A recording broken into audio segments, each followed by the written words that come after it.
মারিব বিচাৰিছে নাকি যোৱাকালি একবাৰ হাত দিব দিয়ক না একবাৰ হাত দিব দিয়ক কোন আফসু নেতা কোন ইউপিপিএল নেতা মোক মাৰিবৰ কাৰণে বিচাৰি আছে বোলে মোক মাৰিবৰ কাৰণে বিচাৰি আছে বোলে আফসু নেতা আৰু ইউপিপিএল নেতাই সাহস আছে आवगाय आहक ना जों स्पष्टयै बुङो एबसुआ बेबायदि गाज्रि इनस्टिगेट खालामनायनि जुदि 1% जुदि एभिडेन्स दङब्ला 1% जुदि बेबायदि तथ्य दङब्ला जोंनो हो आङो बेखौ प्रत्याबान खालामदों चेलेन्ज खालामदों दुलाराय बर' फरायसा आफादनिफ्राय आं रिजाइन लागोन आरो बे घटनाखौ जुदि जोङो खालामदोंब्ला जोंनि मायबा तथ्य दङब्ला जेलाव थांनो थाखाय रिजि स्पष्ट হ'ব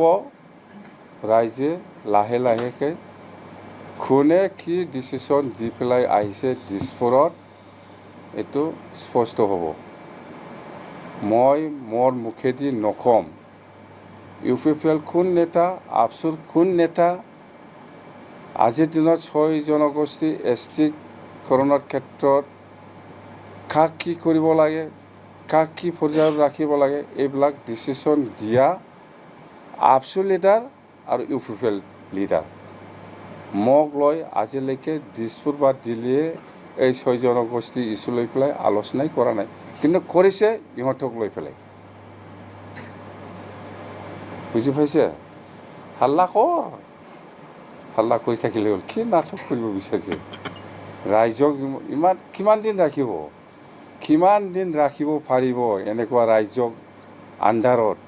एबसुनि मावथि बिबानगिरिफ्रा एबसु माने इउपिपिएल माने एबसु बे खोथाफोरा दिनैनि तारिखआव फैनोनो नाङा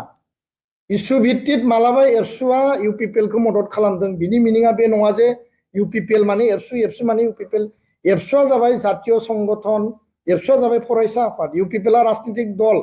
बिसोरनि प्रिन्सिपाल आइडियोलजि दङ बिसोरहा संबिधान दङ राजनीतिक दल हिसाबै बिथांमोना सोलियो बेखौ सरजाबनायनि खुनु खोथायानो गैया दा फैयै फैयै 29 तारिखआव जि जाथाय जाबाय बे जाथायाव जोंनि क'क्राझाराव थानाय गोबां माने कलेजनि आरो क'क्राझार इउनिभार्सिटि बड'लेण्ड इउनिभार्सिटि गुबुन गुबुन कलेज गासिबो फरायसा फरायसुलिया स्पन्टेनियासलि बेयाव ओंखारलांदों आरो बिथांमोना 25 तारिखनिफ्रायनो आन्दोलन खालामदों साइन्स कलेजआ खालामदों बड'लेण्ड इउनिभार्सिटिया खालामदों क'क्राझार इउनिभार्सिटिया खालामदों गुबुन गुबुन कलेजआ हाबाफारिखौ लाबाय थादों गावबा गावनि माने प्रटेस्ट आरो फरायसा फरायसुलियाव गिखांनाय आरो सानखांनाय दङ जे जोंनि भबिष्यतआ मा जागोन जोंनि एडमिशन जोंनि रिक्रुटमेन्ट दा अल इन्डिया लेभेलावथ' दिनै जों जिखौ बुजिबाय एसटिआ मोनसेयानो पाके प्रकारेबाबो मोनद' हारिखौ एसटिनि शेड्युल ट्राइबनि पेकेजावनो सोनानै दोनबाय आसामावसो मोनथाम भाग खालामदों अल इन्डियायाव जों मोनसे मीनाया दिनै अल इन्डियानि यूपीएससी आईएएस आईपीएस को कब्जा खालामो railway banking staff selection commission दिनै जुदि एम्सआव आईआईटीआव बा एनआईटीआव बा नोङो जुदि आईआईएमआव एडमिशन लानांगौबा जों गासैबो बिथिंजों जों धुलिसात जालांगोन गासैबो बिथिंजों जोंनि रावबो फरायसा फरायसुलिया बेयाव जागाखौ मोननाय नङा खारन सेन्ट्रेल इउनिभार्सिटिनिफ्राय जागायनानै कम्पिटिटिभ एग्जामाव मीनानि उनावनो दिनै टाया हमा फैगोन जोंहा टाया हमजों गाज्रि मोननो गोनां खोथा गैया किन्तु खोथाया जाहैबाय जे बिसोरो गासैबो बिथिंजों एडभान्स बिथांमोननि लिडारफ्रा बुंदों जे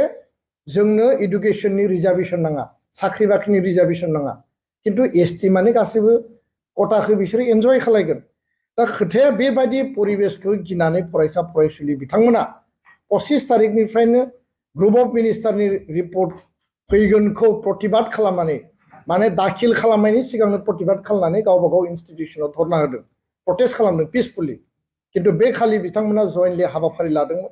आरो बे हाबाफारि लानायाव बे दुखुनांथाव जाथाया जानानै थांबाय जोंखौ दिनै दाय होनाय नुदों बिटिसिनि चिफ बिथाङा जोंखौ दाय होदों जे बे घटनायाव एबसुआ जड़ित दङ एबसुनि थाखायनो जादों दुलाराय बर' फरायसा आफादा स्पष्ट बुङो दुलाराय बर' फरायसा आफादनि मिरुनि बे हाबाफारिया लानाय हाबाफारि नङामोन किन्तु एबसुआ गावनि लेभेलाव आन्दोलनखौ खालायबाय थादों नाथाय फरायसा फरायसुलिनि जि इमोशन आरो जि सेन्टिमेन्ट जोंनि कलेज इउनिभार्सिटियाव एबसुनि इउनिट कमिटि दङ आरो कलेज इउनियन बडि इउनिभार्सिटि इउनियन बडि दङ बेयाव बर'जों लोगोसे राभा फरायसा आफाद गार' फरायसा आफादबो दङ आरो गासै ट्राइबेल फरायसा आफादानो ट्राइबेल स्टुडेन्टनि मुभमेन्ट हिसाबैसो प्रटेस्ट हिसाबैसो बिसोर अर्गानाइज खालामदों जोङो बिथांमोननियाव दाय होनो नागिराखै बे भायलेन्स जानाया गाज्रि जादों बेखौ खालामनाङा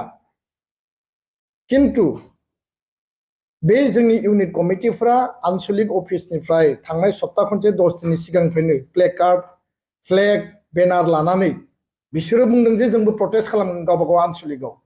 माने कलेजाव गावबा गाव इउनिट माने जि कमिटि इउनिभार्सिटि दङ आरो इउनियन बडि दङ गुबुन गुबुन ट्राइबेल फरायसा आफादजों जोंबो प्रटेस्ट खालामगोन जोंनो फ्लेग नांगौ जोंनो पस्टार नांगौ जोंनो प्लेकार्ड नांगौ दा बिथांमोना लानानै फैदों आरो डेफिनेटलि बिथांमोना रेलियाव एबसुनि फ्लेगखौ लादों इन्डियान फ्लेगबो लादों राभा फरायसा आफादनि फ्लेगबो लादों ट्राइबेल फरायसा हिसाबैसो बिथांमोना प्रटेस्ट खालामदों दा बेखौ जुदि बे घटनाजों एबसुखौ जरित खालामनानै राजनीतिक कालार लाबोनो नागिरनाया बियो थारैनो बिराद दुखुनांथाव आरो बेखायनो दुलाराय बर' फरायसा आफादा दिनै जोङो खावलायदों जे राजखान्थि खालामनायनि बियो सम नङा आरो बे घटनाखौ राजनीतिक कालार होनायनि बियो सम नङा बे इन्स्टिटिउशना बिटिसि सेक्रेटारियेटआ शहीदनि बिनिमयाव मोननाय 5000 मुंख्लंनि शहीदनि बिनिमयाव थैनि बिनिमयाव जों दिनै बिएसि एकर्ड बड'फानि बड'लेण्ड आन्दलनजों जोङो बिएसि एकर्ड मोनबाय बिएलटि आन्दलनजों बिटिसि एकर्ड मोनबाय एनडिबि आन्दलन एबसु आन्दलनजों बड' एकर्ड बिटिआर एकर्डजों मोनबाय आरो बे जोंनि संग्रामनि अस्तित्वनि संग्रामजों लुजानाय बानायजानाय मोनसे अनुस्थान आरो बिनि गेजेरजों बर' हारिनि अस्तित्वनि खोथाया बे बिटिसि सेक्रेटारियेटनि गेजेरजों सावरायजानांगौ आरो 36 लाख माने 35 लाख बिटिआरआव थानाय गासै जाति जनगोष्ठी 26टा जनगोष्ठीनि खोथा बाथ्रायाबो रायलायजानांगोन बेयाव बयहाबो गावबा गावनि अधिकार मोननायनि खोथा दङ किन्तु अस्तित्वनि आन्दोलनखौ खालायदोंमोन सोर बर' हारिया बर' रायजो राजाया बर' दल संगठना आरो बे अस्तित्वनि संग्रामाव जोङो बेखौ दिनै मोनबाय दा बेखौ माने आबेगाव जोंनि फरायसा फरायसुलिया बे गोरोन्थि खामानिखौ मावबाय बे स्पन्टेनियास मोनसे रेलिमोन आरो बेयाव रावनिबो इनस्टिगेसन रावनिबो इनजेक्ट गैया बेखौ लानानै दिनै राजनीतिक महलाव जि कालार फुननो नागिरदों बे थारैनो दुर्भाग्यजनक दुखुनांथाव आरो बे खोथाखौ जोङो स्पष्टयै बुङो एबसुआ बेबायदि गाज्रि इनस्टिगेट खालामनायनि जुदि 1% जुदि एभिडेन्स दङब्ला 1% जुदि बेबायदि तथ्य दङब्ला जोंनो हो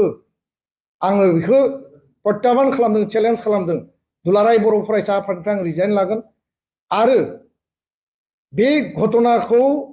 जुदि जोङो खालामदोंब्ला जोंनि मायबा तथ्य दङब्ला जेलाव थांनो थाखाय रेडि जों एबसुनि मावथि बिबानगिरिफ्रा बेबायदि समाव राजखान्थि खालामनायनि थासारि खालामनाङामोन बे जोंनि थाखाय दुखुनांथाव बरन्स जोङो हाग्रामा महिलारि बिथांखौ थांनाय समाव जोङो खौसेथिनि थाखायसो खावलायबोदों खौसेथिनि थाखायसो जों रायलायबोदों आरो 2005 सनाव बिटिसि एकर्डनि उनाव मदद खालामनाय नंगौ माखासे समाव इसु भित्तिक इउपिपिएल दलखौ मदद खालामदों आरो 2005 सनावबो हाग्रामा महिलारिखौ जों मदद खालामदों दा एबसु माने इउपिपिएल माने एबसु बे खोथाफोरा दिनैनि तारिखआव फैनोनो नाङा इसु भित्तिक मालाबा एबसुआ इउपिपिएलखौ मदद खालामदों बिनि मिनिङा बे नङा जे इउपिपिएल माने एबसु माने इउपिपिएल एबसुआ जाबाय जातीय संगठन एबसुआ जाबाय फरायसा आफाद इउपिपिएलआ राजनीतिक दल बिसोरनि प्रिन्सिपाल आइडियोलजि दङ बिसोरहा संबिधान दङ राजनीतिक दल हिसाबै बिथांमोना सोलियो बेखौ सरजाबनायनि खुनु खोथायानो गैया बिनि सोमोन्दोनि बाथ्राखौ बुंनायनि खोथायानो गैया जोंथ' बयखौबो बिदा फंबाय सानो हाग्रामा महिलारियानो जा रबिराम नार्जारियानो जा प्रमद बर'आनो जा इउजि ब्रह्मआनो जा दा दला आलादा आलादा बिथांमोना दल खालामदों राजखान्थि खालामदों एबसुखौ मानो गेजेराव लाबोयो आं बुंदों जे इसु भित्तिक जों मदद होदोंमोन किन्तु दिनै जों रावजोंबो गैया जोङो इन्डिपेन्डेन्टलि दुलाराय बर' फरायसा आफादा जातिनि सार्थ अस्तित्वनि थाखाय जों खामानि मावदों दा बेखायनो बे खोथाफोरखौ ब्लेम गेम खालामनानै दिनै जोंनि गेजेराव गावस्रा गावस्रि लाबोनाय खौसेथिखौ माने उद्देश्यआ मामोन जे 6 जनगोष्ठी जनजातिकरण किन्तु दिनै उद्देश्यखौ रायजोफोरनो खिन्थानानै होदों जे एबसु माने इउपिपिएल माने एबसु बिराद जथेस्थ' बियो दुखुनांथाव आरो थांनाय दिल्लीनि हाबाफारिनि गेजेरजों दुलाराय बर' फरायसा आफादा जों घोषणासो खालामदोंमोन जे जों गोख्रैनो दिल्लीनिफ्राय थांनानै हाग्रामा महिलारि बिथांखौ जों लोगो हमगोन लोगो हमनायनि कारना जाबाय बर' एकर्ड इमप्लिमेन्टेसन जानांगौ बर'फोरनि अस्तित्वनि जि मोनसे जोंनि मोनथायनि जि अधिकारनि जि खोथाफोर दङ बेखौ लानानै जों गुवार गोथौयै बिथाङा जिहेतु काउन्सिलनि मुरब्बी जाबाय गोदानै सरकार दाबाय आरो काउन्सिलनि मुरब्बी हिसाबै जोंहा रायलायनाया जोंनि डिउटि आरो रेसपन्सिबिलिटि आरो इभेन 29 तारिखआव जि घटनाया जाबाय बे जानाय सानखालि बिनि सिगां बरमानि आन्चलिक अफिसाव 25टा बर'नि माहारियारि आफाद गौथुम धोरोमारि आफाद गौथुम बयखौबो लानानै एबसुआ गोथौयै गुवारै 6 कमिउनिटिनि एसटि होनायनि सायावसो जोङो गुवार गोथौयै सावरायबाय थादोंमोन आरो बे सावरायनायाव रिजलिउसनानि 1 नम्बरानो दङमोन 25टा जातीय आफाद धोरोमारि आफादा हाग्रामा महिलारि बिथांजों गोख्रैनो सावरायगोन एमपि बिथांमोनजोंबो सावरायगोन मन्त्रिजोंबो सावरायगोन एमएलए आरो स्पिकार बिथांमोनजों सावरायगोन सरकारजों रुलिंजों अपोजिशनजों जाय जेराव थाया मानो हारिनि खैफोद बा अलखदाव जों खौसे सावरायनानै बेखौ जों बोरै गाबथानो बे सावरायनायनिसो डिसिसन लादोंमोन बिथांखौ लोगो हमनो गोनांमोन खिन्थु बिथाङा दिनै जोंखौ आसि थुनानै दाय होनानै कालार फुननानै जेरैबायदि जोंखौ सावरायनो लामा पेसेज बानायनायखौ बन्द खालामना होनाय बायदि जेरै खालामबाय बे जोङो बिराद दुखु मोनदों आरो जों दिनैबो राजि बिथांजों सावरायनो थाखाय दिनैबो जों एग्रि बिथांजों सावरायनो थाखाय खारन अस्तित्वनि बे संकटआव जोङो बिथांजों सावरायनांगोन आरो बिथाङा बुंदों जे एबसुआ गोजौआव थांनानै सोरजों रायलायनानै मा बुजाबुजि जादों बेखौ आं मिथियो जोङो रावजोंबो जेबो बुजाबुजि जायाखै बुजाबुजि जानायनि खोथा गैया